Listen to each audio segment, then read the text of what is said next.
Hey friends, welcome back for another rousing conversation with my friends Rory and Dave Kranzler from Investment Research Dynamics. Dave, how are you? I'm well, thanks. Thanks for having me on again. I love talking with you guys. Hey, love having you back. And Rory, welcome back as well. Thank you so much. Thanks for having me. Well, guys, we have a lot to talk about today, but I definitely want to kick things off by talking about the possibility of infighting happening at the highest levels. I found it very interesting that Sheryl Sandberg, the chief operating officer at Facebook, her husband David Goldberg died last week, and it's being reported in the New York Times that Mr. Goldberg, 47, was on vacation with family and friends at a private beachfront villa near the Four Seasons Resort in Punta Mita, a large development. He left his room about 4 p.m. on Friday, collapsed while exercising, and died of head trauma and blood loss.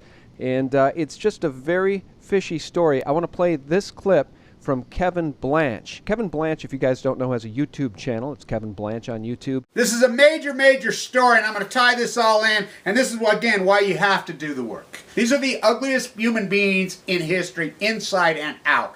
So she's the COO, not CFO, has been reported. She runs that entire show. She's the Facebook NSA queen. She is the face of NSA. You want to hate NSA? There she is, right there. That's who runs NSA. So he is a fellow at Harvard at the exact same time as Barry Antoinette, Barack Obama, the biggest Uncle Tom, who betrayed the African-American community, who betrayed the whole world. Mark my words, this is going to be one major story. She is the queen of the NSA. Now, I just wanted to play that clip for you guys because this was news to me, and Kevin Blanch's report alerted me to it. So much to talk about. Do either of you have any impressions or feelings to share about this sudden and inexplicable death of Dave Goldberg, the husband of Chief Operating Officer Sheryl Sandberg from Facebook? Sounds like another dead executive that they're just trying to weed out. So just like the nail gun suicide, and I'm going to throw myself off the 27th floor of X building, and, just another one. That's the way I see it. Well, I guess my impression of this whole thing, notwithstanding whether or not you believe that companies like Google and Facebook are CIA/NSA fronts, I believe there's a strong element of truth to that, although I've always wanted to see stronger proof. I mean, this goes back to the days when it was said that AOL was basically founded and funded by the CIA. Now, I never saw direct evidence that that was true, but I never saw direct evidence refuting that.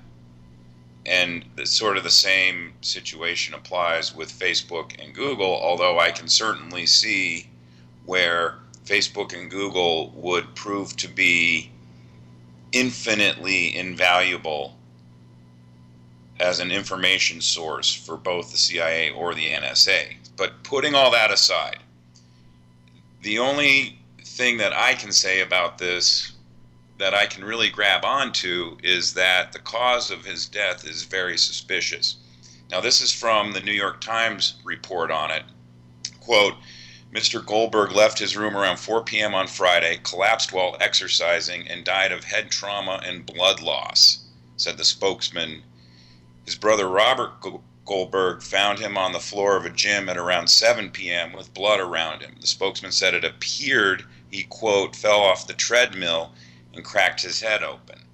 Now, I find it very hard to believe that that was the cause of death. I mean, I've seen some rough accidents in gymnasiums, but I've never seen anyone fall off a treadmill and crack their head hard enough to cause blood loss, let alone enough blood loss to cause death. Now, I run on a treadmill all the time, and a lot of times aggressively. Like, I crank up the speed and I crank up the incline on it. And unless he was on serious muscle relaxers or drunk, I find it hard to believe that that this accident could have happened the way we're being told it happened. Which then leads me to try and understand what the motive would be to have this guy whacked. And that's kind of what my thoughts are on this situation. It's definitely not what we're being told it is, but what is it and why? Well, yeah, I completely agree. I run on a treadmill 3.5 miles, 5 days a week, and it's hard to imagine one falling off a treadmill in a way that would cause death. 47 is not a man of advanced age. Clearly, if he died of quote-unquote head trauma, either it was a very horrific accident or it's very much the potential that he was taken out. I would hope that an investigation and an autopsy is done to determine and prove conclusively that falling off a treadmill can kill a person. I would echo what you were saying, Sean, as far as an autopsy, but I guess my tinfoil hat is on pretty firmly because I would have a hard time believing anything that it said. So, Yeah, they're not going to release a bona fide autopsy report. They may not even release an autopsy report because no one's probably going to ask for it. No one in the mainstream media is going to come out and say, hey, can we see the autopsy? So who's going to ask for it? I would like to know what the motive is here. I mean, I have to say that I do not believe the story they're telling us about the circumstances of his death. But I would like to know what the motive was. I mean, why do they want to whack this guy? Yeah. Well, I don't disagree. I think maybe it's grasping at straws here because so many of us are looking for some sign that there is actual pushback to the Rockefeller-Rothschild Western banking cabal. You know, of course, I did that interview with James Corbett in which he quantifies in some very plausible ways in which the banking cabal is just as much enrooted in China. China's a big part of rolling out their New World Order, that the collapse here is not going to break the back of the Western banking cabal. And that's pretty depressing news. Do you think Corbett's wrong on that, you guys?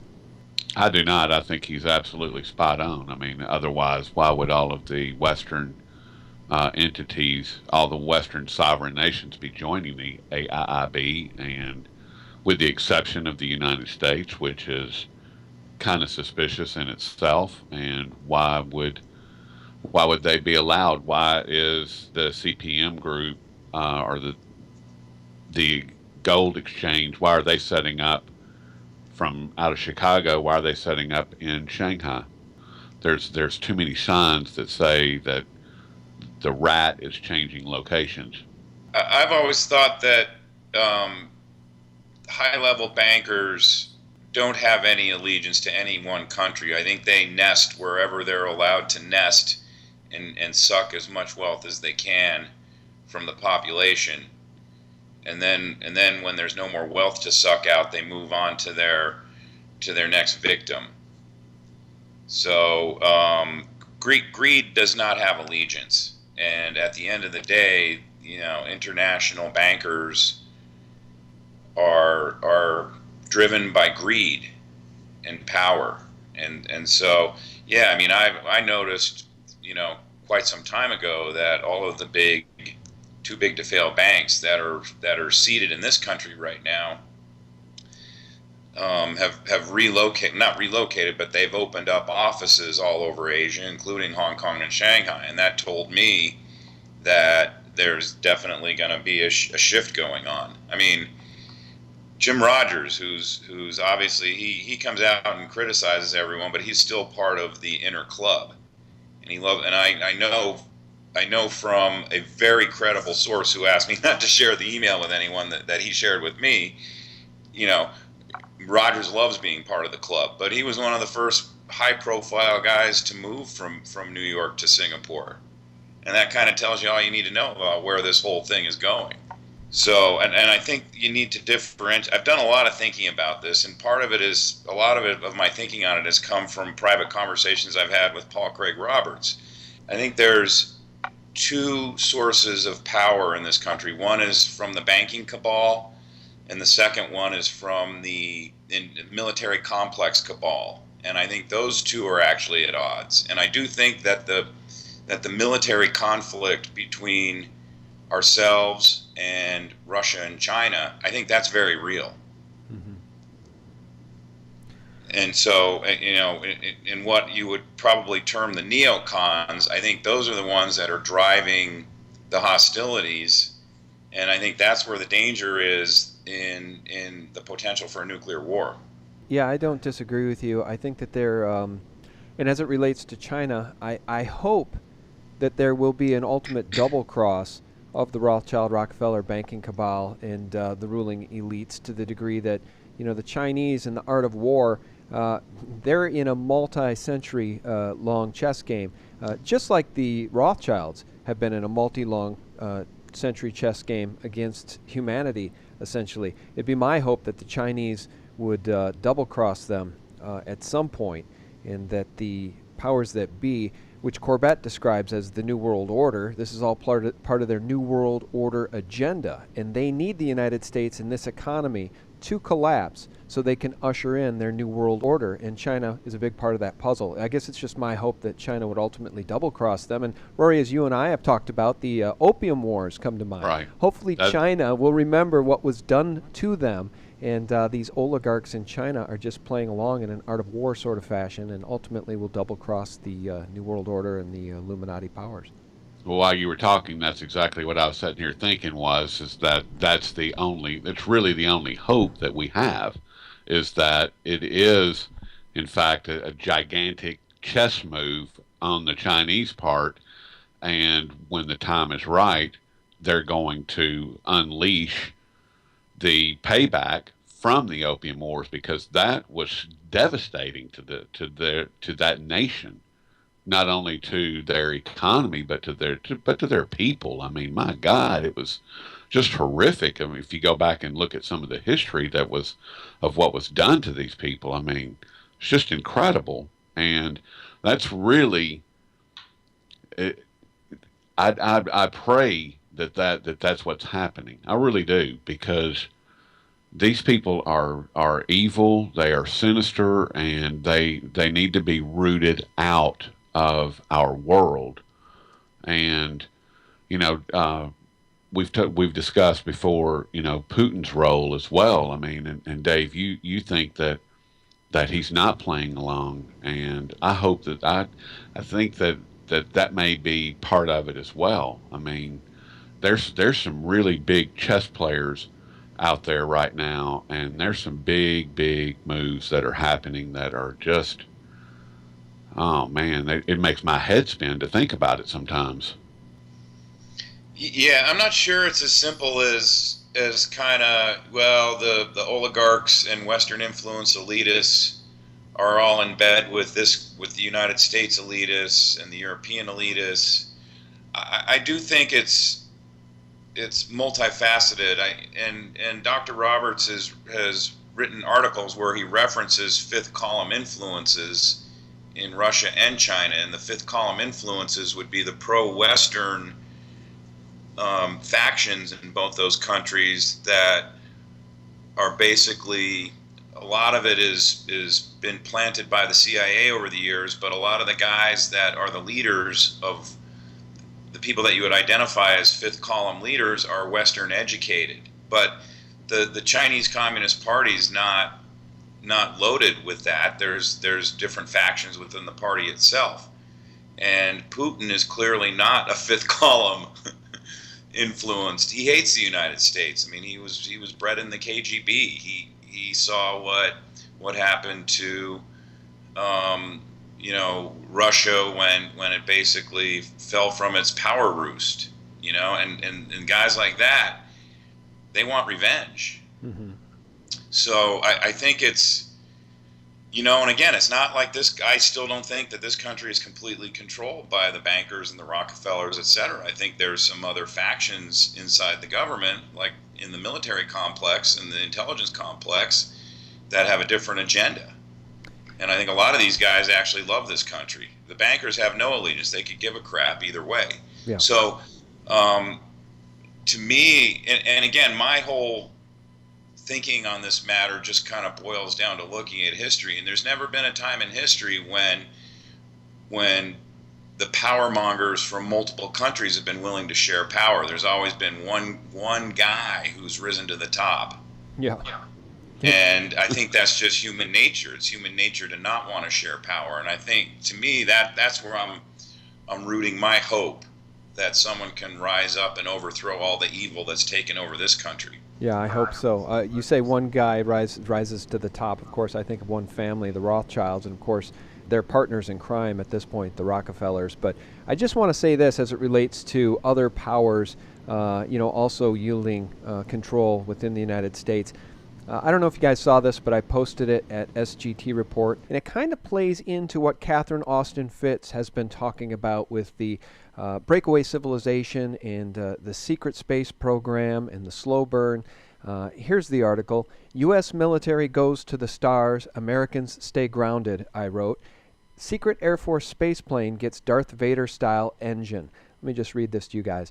The Air Force's secret robot space plane is going to try out a new engine. The X-37B has so far spent a total of 1,367 days tooling around in Earth's orbit doing classified things. Well, now it's going to get Hall thrusters. Hall thrusters get their name from the Hall effect, where an electrical field is produced perpendicular to a magnetic field.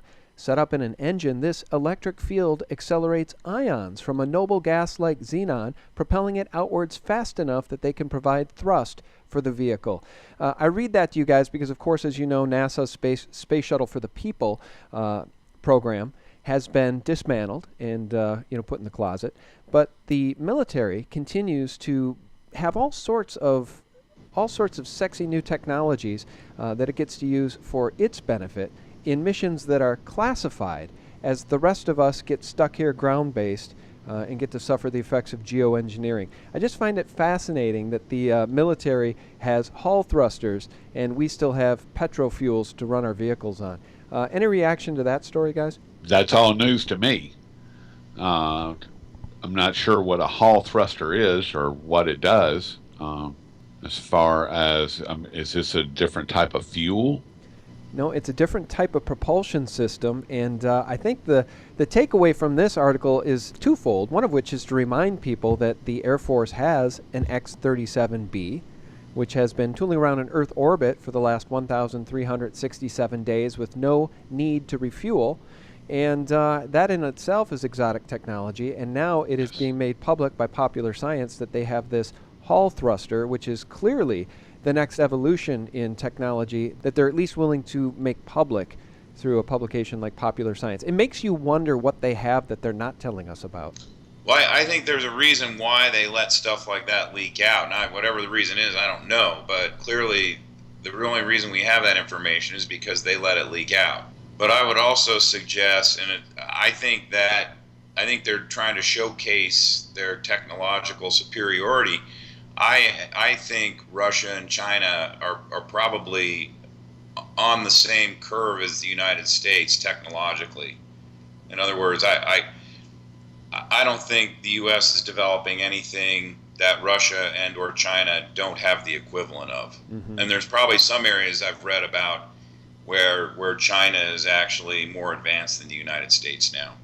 Well, China does have some amazing technology, and it doesn't help that the Clintons were turning over all sorts of classified technology and giving all sorts of trade secrets to the Chinese. And, we know what Hillary was doing as it relates to uranium companies, and she's a traitor, and we could talk a little bit about that if you'd like. But I'd be remiss not to bring up silver and precious metals with you guys before I lose you, because I know, Dave, it warrants saying that you've predicted that for 2015, silver will be the best performing asset. Correct me if I'm wrong in that, but I think that's what you said. And it warrants mentioning because as we look at the Shemitah and the 7-year cycle and September 2015, which a lot of people are worried about, and the impending collapse and the economic decline of the United States, and the latest GDP report, which shows that the economy is in real trouble if they wouldn't continue to fudge the numbers. We're in a lot of trouble here, and precious metals are acting differently, silver specifically, lately. Do you guys want to talk a little bit about that?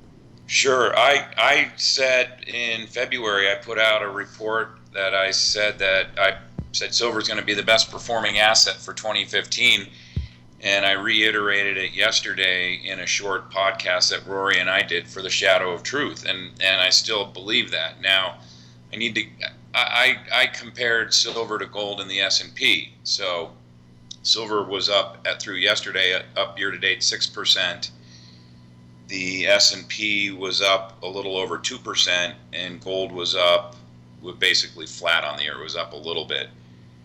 And it didn't occur to me until this morning. I probably need to see where oil was priced on December 31st. Oil's going through a very extreme short squeeze right now, and I think oil is going to head back down anyway. So I still think silver is going to be the best performing asset.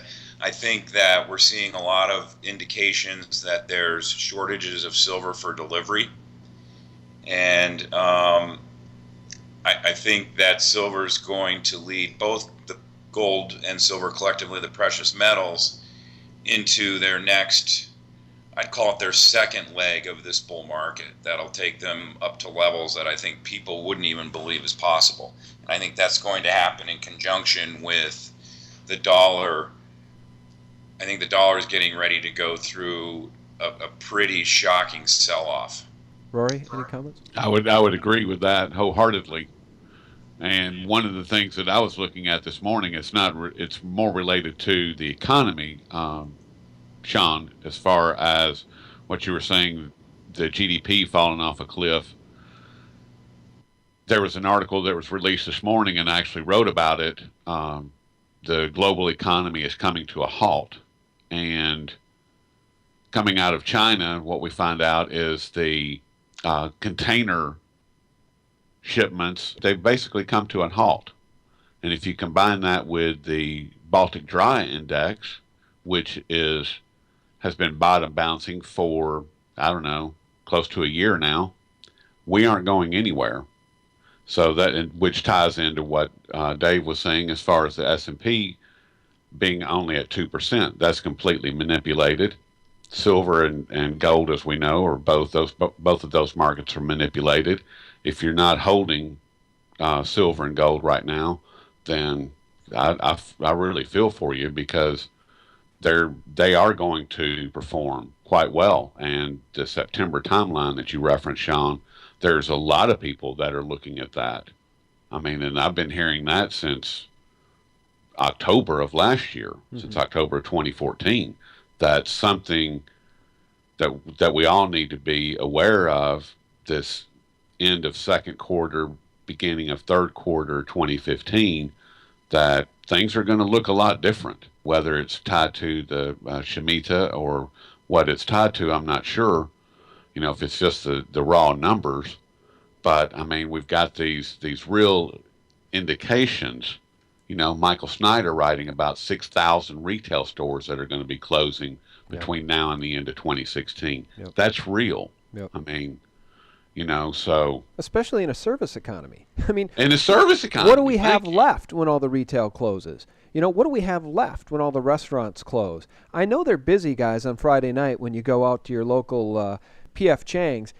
They're packed. I get it. But what do we have left when this service economy dies? I mean, it's Bill Gates who's saying his bet is on the Chinese yuan.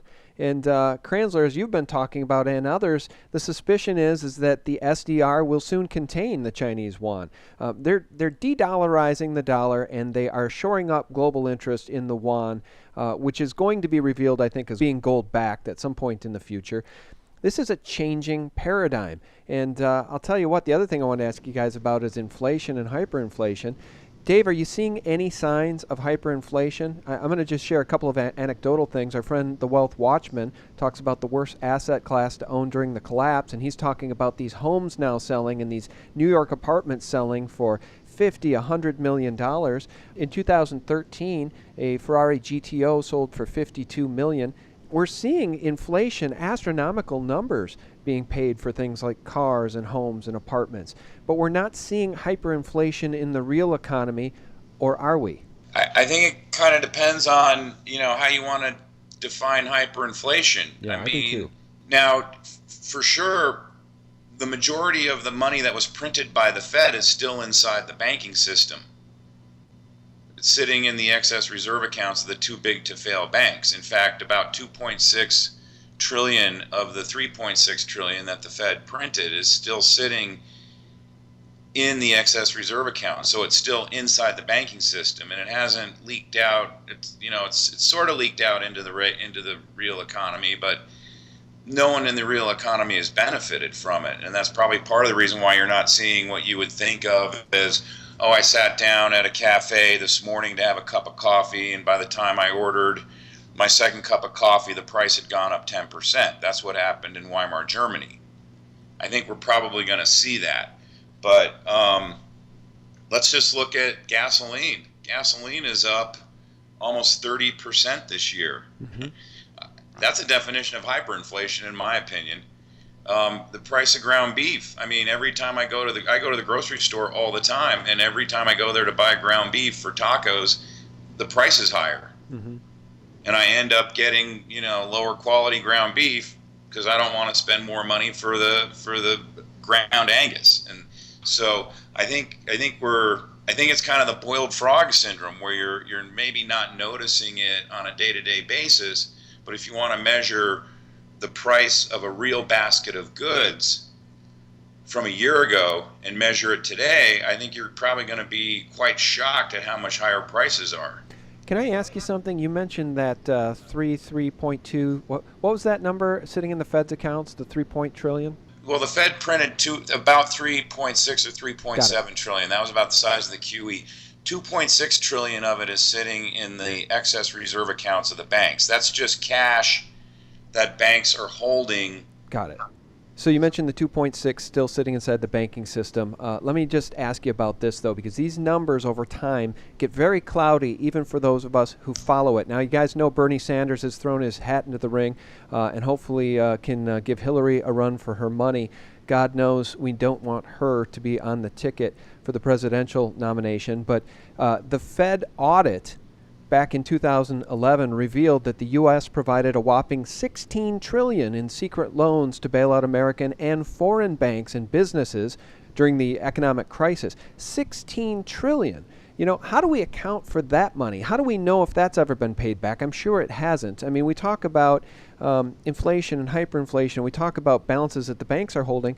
Do we even really know what the number is? I mean, it's $16 trillion, according to the Fed audit. Well, we'll never know. We'll never know what really is going on at the Fed, and that's why the Fed is fighting the move in Congress to audit the Fed. I mean, the Fed is spending millions on lobbying efforts to fight that. The Fed hired a woman named Linda Robinson as their chief lobbyist a couple years ago. You know who she is? She was the chief lobbyist for Enron. Okay. Another criminal Ponzi scheme. Enron. Ironically, another criminal Ponzi scheme. Enron is a microcosm of what the Fed is, because the Fed's probably the biggest Ponzi scheme of all time. Truth is stranger than fiction. We know about the bonds that were going to mature on September 12th, 2001. But on September 11th, 2001, the towers blew up, and the gold underneath the towers went missing, a lot of it. And those bonds got to be reset. Max Kaiser talks a lot about this, about what happened on 9/11 and about Cantor Fitzgerald and about the bonds and about a lot of mysterious things that were supposed to happen on the 12th didn't happen because of the 11th. And I just want people to realize that, as Chris Duane says, listen to all, follow none, but truth is stranger than fiction. That's why I wanted to open this thing up by talking about Sheryl Sandberg's husband, the chief operating officer of Facebook. Her husband, a billionaire in his own right, died mysteriously on a treadmill. These things don't happen if you look at insurance actuary tables. It's very highly unlikely that when I go to the club tonight to run my 3 miles that I'm going to fall off the treadmill and die. That's why we talk about these things, you guys, because somebody's got to do it. We know the Mockingbird mainstream media will never give you the full picture. They won't give you the full picture about the Texas attack and the FBI handled patsies, and the information coming from Rita Katz, the co-founder of the Search for International Terrorist Entities Intelligence Group site. She's providing information that the Mockingbird media is running with as far as this Texas attack goes. She was also the same person that was getting these secret bin Laden videos. She's very much on the side of more Middle Eastern war, more American young men going to die in these wars. And it's our job to combat the propaganda. Guys, maybe from now on we should call our little podcast from now on Truth is Stranger Than Fiction. I'm for it. All right. Well, so unfortunately, that's what it is. Well, it is. And, and again, like I said in that, let me find it here. Well, here's a little piece of reality from left field. We were talking about the, those $50 million cars a minute ago. Jeff Berwick over at Dollar Vigilante which we posted at SGT Report. The Keynesian central bank craziness causing insane asset bubbles in real estate. There's a picture of a $400 million apartment in Monaco. $400 million penthouse. Are you kidding me? Insane. Just to throw in my 2 cents here, I mean, notice that these people throwing big dollars around on marquee real estate, art, jewelry, and collectors' cars, they're not throwing their money into the stock market. They've been pulling their money out of the stock market. They're putting their money into hard assets that are, they know at some point in time that the assets might not be worth what they're paying for them, but there will be a bid for them. Yeah. I mean, I can guarantee you 200 years from now, if not 20 years from now, there's not going to be a bid for stocks in the New York Stock Exchange. Yeah. And there won't be much of a bid for a $10 bill in paper form either. And there won't be much of a bid for these middle-class homes that idiots are paying $500,000 for. Yeah. Well, I just want to leave folks with this.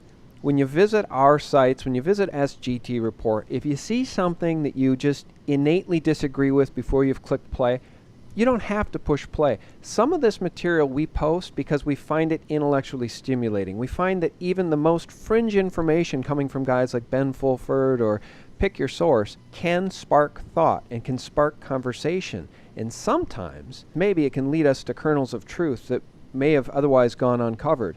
Truth is stranger than fiction, and I think that these guys are scrambling on a daily basis to keep this Ponzi stitched together. As you guys know, we hit the debt limit, and the magic money just stopped being printed. They stopped reporting on it. We hit the debt limit, and now we get no more updates. Clearly, what's going on behind the scenes is very alarming, because the money is still being spent. It's being borrowed from the federal pension funds and being spent, and the Social Security Trust, that's where they're getting it from. Jack Lew is writing IOUs in the form of special treasuries to these pools of money. So if you're a beneficiary of one of those trusts, good luck. Yeah, and if you have money in the bank, good luck with that, because that's what's coming. That's what's coming next.